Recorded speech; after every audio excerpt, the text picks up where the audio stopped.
What's going on, guys? Welcome back. Recently I asked you guys to ask me anything, and I got a lot of responses, so thank you for that. And in this video right here, I'm gonna take your questions with some answers. Just a little side note, this video might be a little bit longer, but you guys have some really good questions and I'd love to get through all the answers. So I hope you guys all stick with me to the end, and let's get rolling.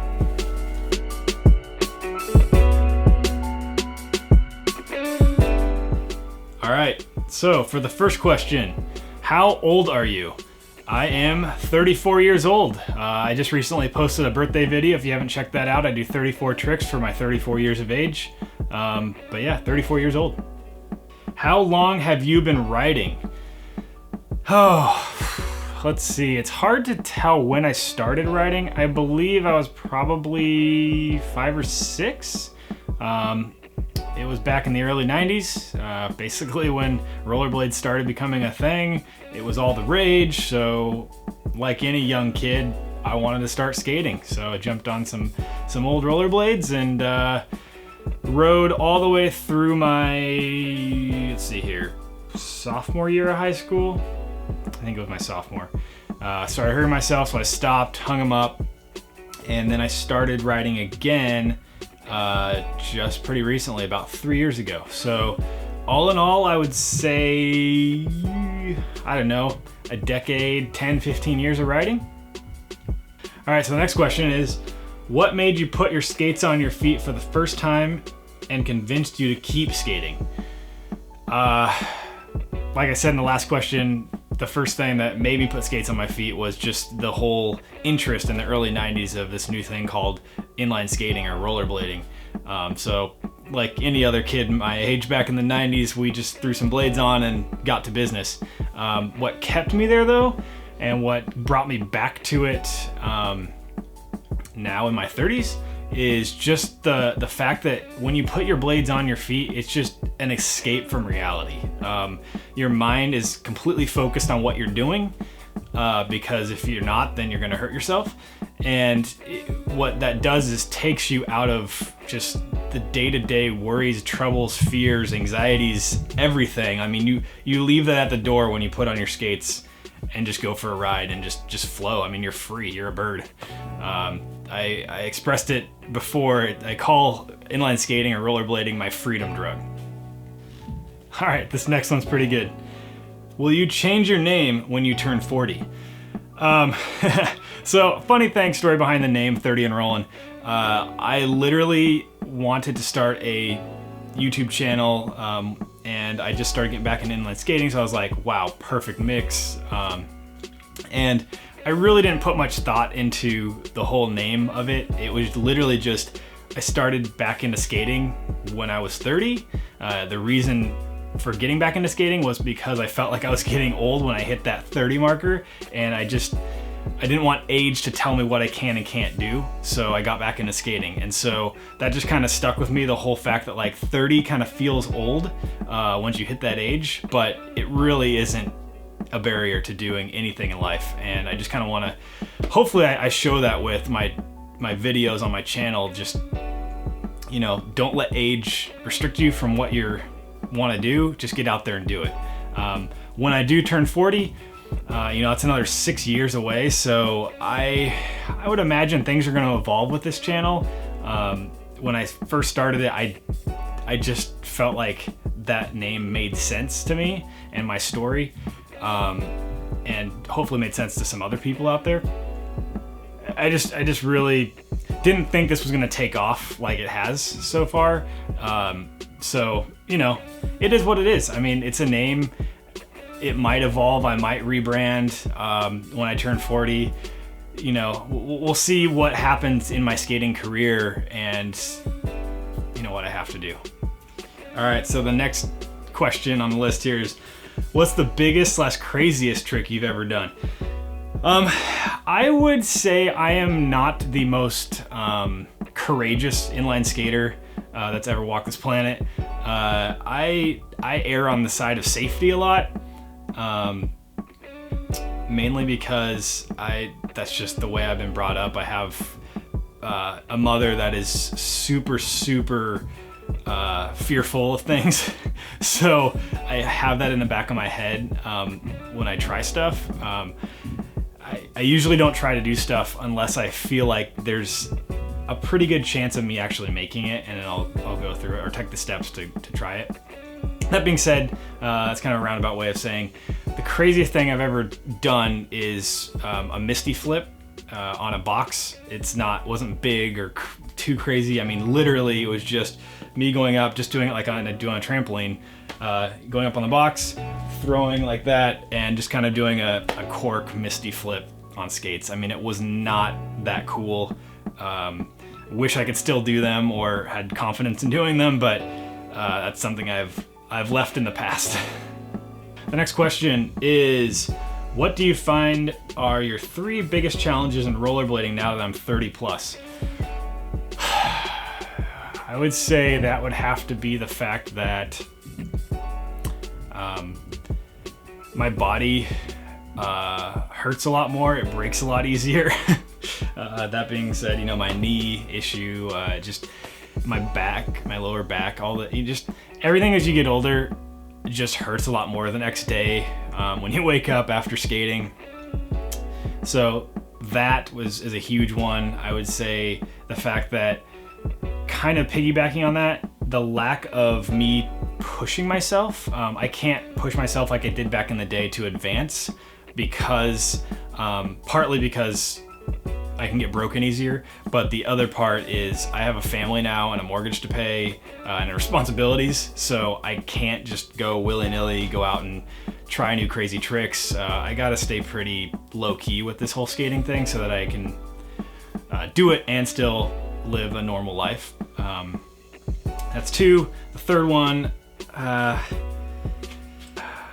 don't know. I mean, I guess just the fact that maybe I look kind of silly being a 30-year-old rollerblader. I really haven't put much thought into that. I think that's probably the last one for me. What are my top 3 to-dos on my rollerblading bucket list? That's a really good one. I wish I would have read these first and had better answers for you. I would say the first one would be to go to what year is it? That's a hands down must do.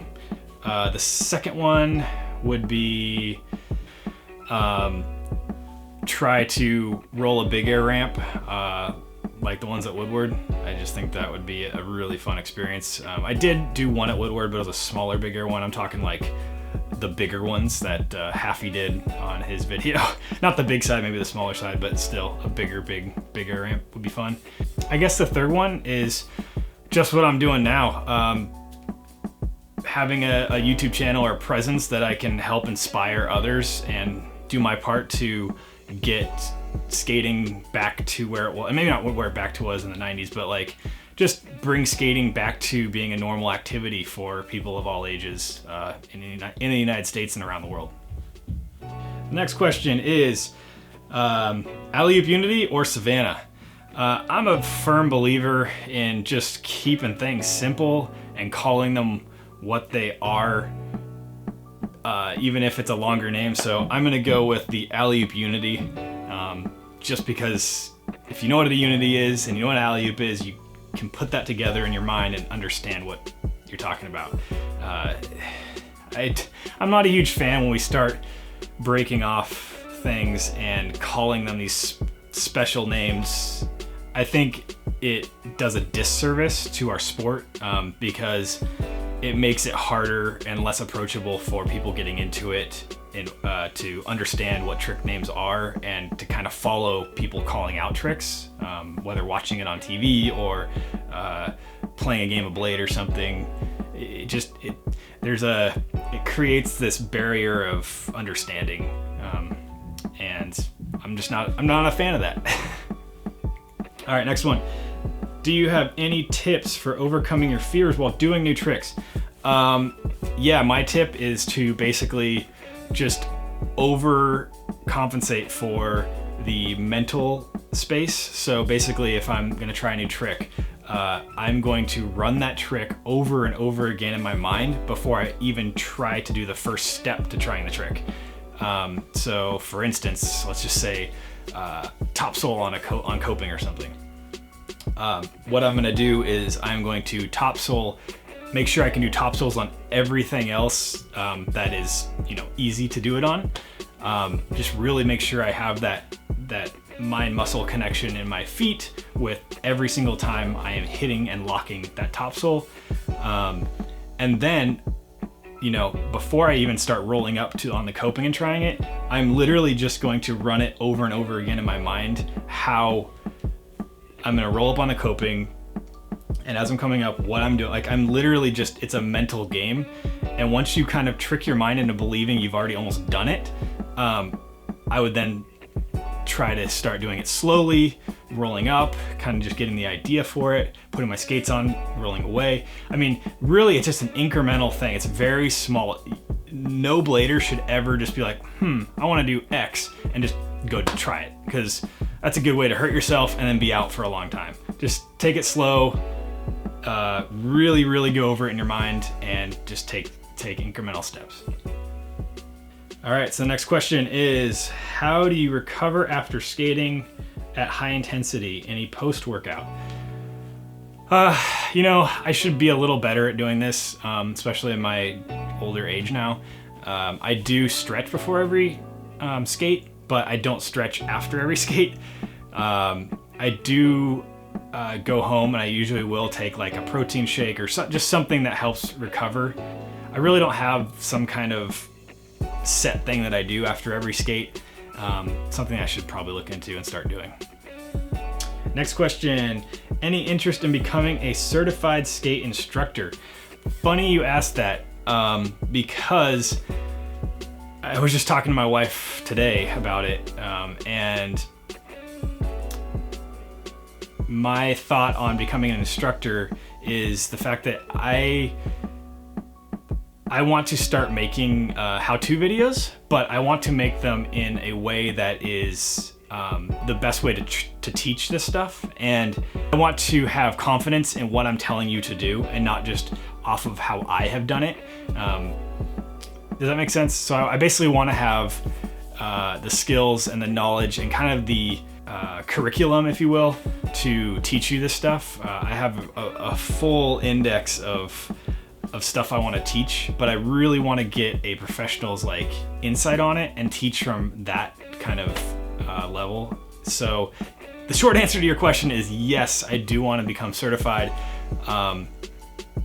and I'm hoping to actually do the certification this year sometime, or I was hoping, but with the whole COVID thing, I don't know when that's actually going to happen now, but I am looking into it. So again, stay tuned.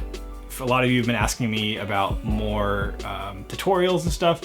I will be doing some, but all the beginner stuff and kind of the basics from beginning to advanced are going to, I'm gonna push those off a little bit, because I really want to do a high quality all the way through course kind of thing, but I want to be doing it in the right way. So I want to be trained and a certified instructor before I'm actually doing that, if that makes sense. So yes, I do want to become certified at some point. All right, next question. Where do babies come from? That's a challenging question to answer. All I gotta say is there's this sacred dance that you do in the bedroom, and then out pops a baby. I don't know, I don't understand it. I have one, and the second one's on the way. I still don't understand it. Next question, is it possible to learn aggressive skate tricks with freeride skates, or do you recommend buying aggressive skates for this purpose? What are the cons to using freeride skates at a skate park? So, this is kind of a loaded question. I would say yes and no. With freeride skates, you can learn all sorts of tricks that are considered aggressive skating tricks. Anything in the air, like grabs, spins, flips, you know, you name it. As well as roll tricks, slide tricks, like power slides, and like nose roll, heel roll, you know, all sorts of things. The only thing you're not gonna learn is how to do grinds. That is because on a freeride frame, you don't have an H block, and you don't have, on the boot, you don't have a sole plate, like a flat area to actually put your sole on, to slide on. So Yes, you can learn a lot of aggressive maneuvers and tricks, and it's a great starting point, but you're not going to be able to do grinds. So there's that. Would I bring them to the skate park? Yes, I have a few videos if you want to check it out of me on 4x80 or 3x110s in the skate park, just charging airs, doing some stalls, and you know, just doing what I can with it. It's a lot of fun. Actually, I almost think it's more fun to roll 4x80s in the park than it is to roll on some aggressive skates sometimes, just because the speed and the fluidity, I mean, it's a lot of fun. So give it a try. Next question. Has the dislike of bladers diminished between bladers and skateboarders? Do you feel the dynamic has changed and moved towards hating on scooters instead? How do you deal if you get any bad vibes from other wheeled sport folk? I think it's changed a lot since the 90s, since I've come back. And I don't know if that's because I'm older, or it's just the fact that rollerblading hasn't been seen for so long that it's almost just like this unicorn at the park now, that like you can't hate on a unicorn, it's a unicorn. You know? So I don't know. I think I would have to say yes, it's gotten a lot better, and I don't really see any hate. If I did get hate nowadays, I'm 34 years old, like I would literally, I don't care what kids say or think. And even kids, I mean, I know it's a lot harder if a kid's telling you and you're about the same age to not get all flustered, but just, you know, shake it off, dude. Who cares? Like, people are stupid. Like, let them say what they want and just go do your thing. It's, you know, it shouldn't take away from you having fun on skates. The whole question of like being pushed over to scooters, yes, I do think scooters now are kind of like the fruit booters of the 90s, and getting blamed for a lot of things.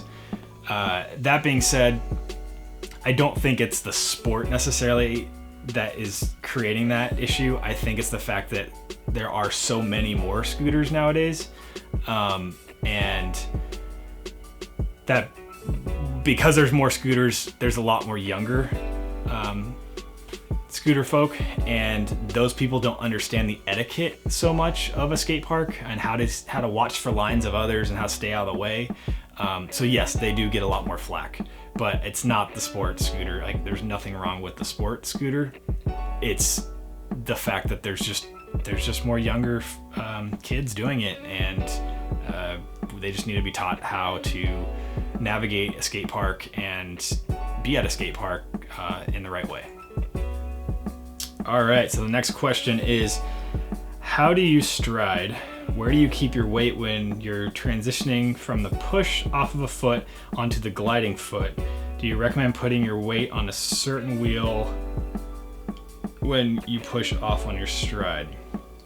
Okay, so this is hard to explain when I'm not on skates, but when I am striding, my upper body is in a neutral position, and I'm trying to have basically a line straight over my skates. When I push off on that skate, my body's staying straight over the skate that is gliding, and when I'm pushing off, that back skate's going behind me, obviously. I usually push off on the inside toe, so the front wheel on a 3-wheel or the front 2 wheels on a 4-wheel is what you're pushing off on. There are different kinds of pushes. There's an inside push and an outside push. I'm talking about the outside pushing.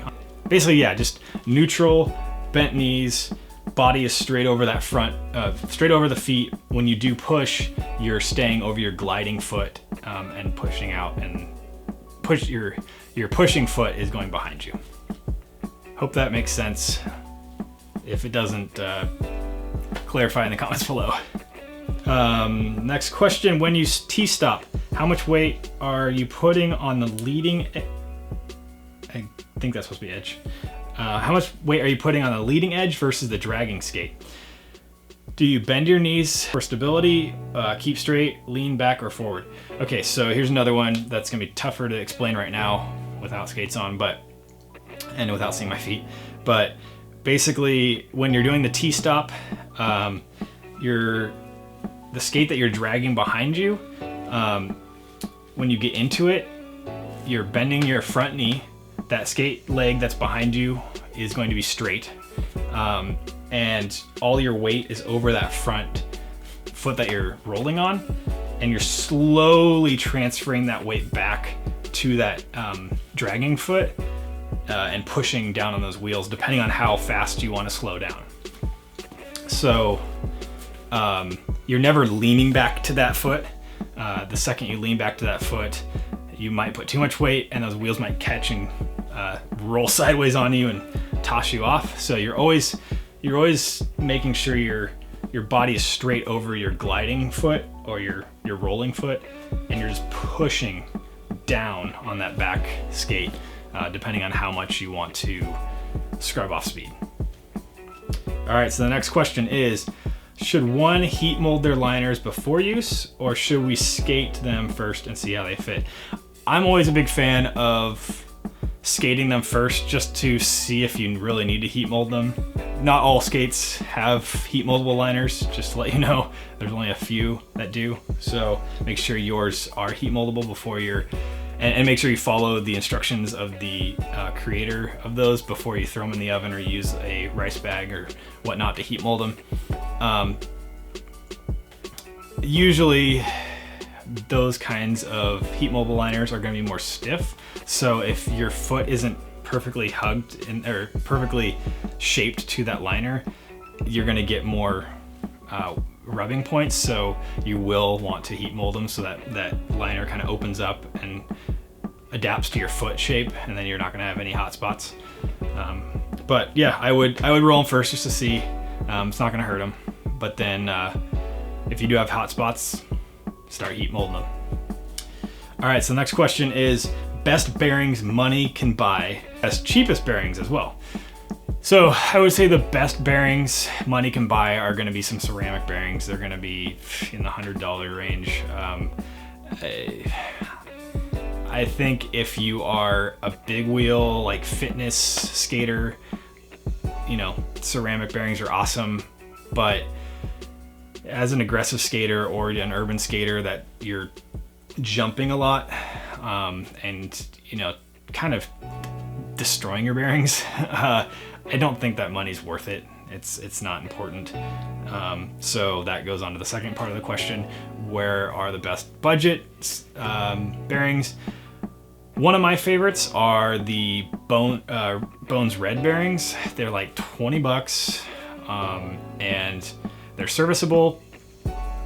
But that being said, they're going to get gunked up a little faster than a non-serviceable bearing. So if you're going to go this route, make sure you do service them when they start slowing down so that they do last longer.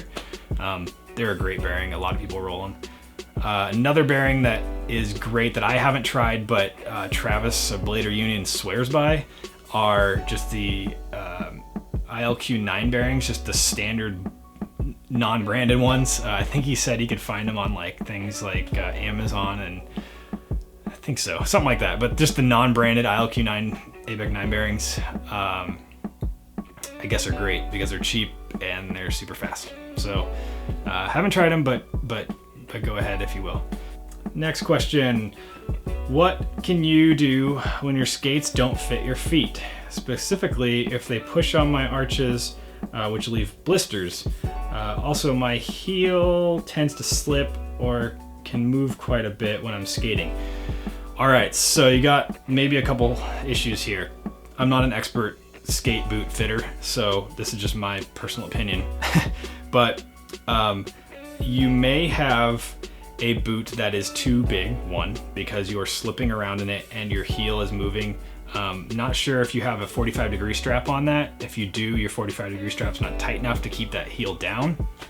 But if you are slipping forward and backwards in a boot, I think they're too big. And the reason I think they're sliding forward and backward a little bit is because you're getting blisters on your arches. So it might be up and down movement, but I think it's a little bit too much, just a little too much movement going on in there. Which is rubbing on your arches, and that's probably a hot spot in those boots for you. So First off, I would say heat mold that boot, punch out that arch area so that your arches have more space there and aren't pushing on that to make a hot spot. Second, I don't know, I might play with sucking up some room in that boot with adding maybe another insole in there. It gets a little squirrely. I mean, it's tough because skates, the smallest thing inside for your foot can throw off so much, and it's best to get the tightest form-fitting boot that you can, and then do some micro adjustments to it, like, you know, heat molding just small parts where it does give you a little bit of hot spots in the boot. Where you're at though, unless you want to buy any set of skates that are smaller, or, you know, maybe even a narrower boot, I'm not sure. You might try punching it out with a heat gun and adding just a little bit more of a thicker insole in there, because that might also help your foot be pushed up against the liner more and suck up some of that space in that boot, so your heel's not moving around as much. So the next question is, where do you see the future of rollerblading, and do you think it will be mainstream again someday? Do you think it will be brought back to the X Games and Woodward camps? First off, I believe the Woodward camps do still have inline skating sessions. Not 100% sure, but I believe I've seen that in the Woodward posts. So check that out. But do I think it will be mainstream again? You know, I don't know if it's ever been mainstream again. I do think it will come back to a point where it's a normal thing again. It's not like, oh my God, there's a rollerblader, look at that unicorn over there kind of thing. I think it's gonna come back to a point where, like, oh, it's just, you know, looks like another skateboard or something. You know, like, it's just another sport that's not like, the normal public don't go wow when they see it, which I think is a good thing. Being back in the X Games, it might. If it comes back to like where skateboarding is today, or almost to skateboarding, I think we could see it in the X Games. I am excited if it did come back, because I just always loved that part of skating, even how cheesy it was, and how uncore it was. That'd be cool. But yeah, future rollerblading I think looks bright. I really hope this little uptick, well, not just uptick, I think this crazy trajectory that inline skating is on right now, I really hope it continues, even if it, you know, kind of levels off a bit. I just hope that graph keeps going up the right way, because you know, it is fun to be kind of an underground sport right now. But that being said, I would rather have more people doing it, so there's more money into the industry. We get more blades on the market to pick from and products to use. We can see it more on you know, different broadcasts or media. You know, and I mean, the most important thing is, like, professional skaters, like, they put their life on the line and they deserve a good amount of money for doing that. And right now we just don't have the market to support that scene. So I really hope the future of inline skating continues to brighten up. All right, next question. Do Trinity frames fit the 2-point mounting system? I don't believe they do. I've never had Trinity frames, but I'm pretty sure they only mount on the 3 Trinity mounting system boots, or with the adapters. You can get those adapters for Trinity mount, which I don't know if those adapters are just for UFS to Trinity. I don't know if they're the 2-point mount to Trinity, like on urban freeride fitness skates. Sorry, I should have researched that before this, but yeah, I'm not sure. The next question is, I want to buy a tri-skate frame for my Razor Shift 2s. What frames will fit? Basically any UFS frame system. So I know Ground Control has a 4x80 3x110 and 3x125. Sorry, you're just asking about tri skates. So yeah, the 3x110 or 3x125 ground control frames. I can't remember what they're called, but would be a great option for you. I might recommend staying in the 3x110 just because I'm not sure how supportive those shift boots are. If they're very supportive, then go for the 125s, but just my 2 cents. Next question, what do you do to keep rolling interesting as you get older? I was heavily into it back in the early 2000s. I'm 42 now and missed it for years, looking to get back into it at a way less crazy level. How do I keep myself interested without killing myself? That's a great question. And I can't say it's different for everyone. For me, just doing something that brings me back to a time of childhood is enough to keep me interested. You know, I try to do different aspects of skating so that like aggressive and urban and fitness and slalom, whatever, you know, just to kind of mix it up and keep it fresh and try new things. So that really helps me keep interest in staying on skates. Another thing is just following people on YouTube or social media in general, just to see what they're doing, you know, having more of a crew. If you don't have a crew around you, following, see what people are doing, really helps to keep me motivated and interested. Helping you not kill yourself on skates, I would say stick to the more big wheel urban stuff, kind of like what Shop Task does on their YouTube channel. They're older bladers like myself, and they basically just go big wheel rolling. Like they'll bomb hills and do some little jumps and gaps and stuff, but they're not, you know, they're not doing really any aggressive skating and killing themselves. If you do really want to get into aggressive skating, I would just say take it easy, take it slow. You don't need to push yourself like you did back in the day if you were an aggressive skater, and you should be fine. All right, next question. What are your favorite skates and your favorite skating style? Where do you prefer to skate? That's hard to answer because I like all sorts of skating styles, as you can see on my channel. I would say it kind of goes back and forth, whether I'm into big wheel kind of urban stuff more or I'm into aggressive stuff more at the time. Right now, I'm probably more into the big wheel scene just because I can't go to parks and do aggressive stuff much. I can grind a box or, you know, try to find some street stuff, but it's not as fun to just, I don't know. I like going to skate parks with aggressive skates because it's just all there. It's meant for you to go skate. Anyway, right now, yeah, big wheel stuff. My favorite big wheel skate, you know, I go back and forth now between a 110 setup or an 80 setup. And that really depends what I'm doing. If I'm going for just a fitness long, just fast cruiser skate, no jumping or not much jumping or anything like that, I'm definitely on my 110s. But if I want to go out and just kind of, you know, trick off little things here and there as I'm rolling around, definitely doing my 4x80s.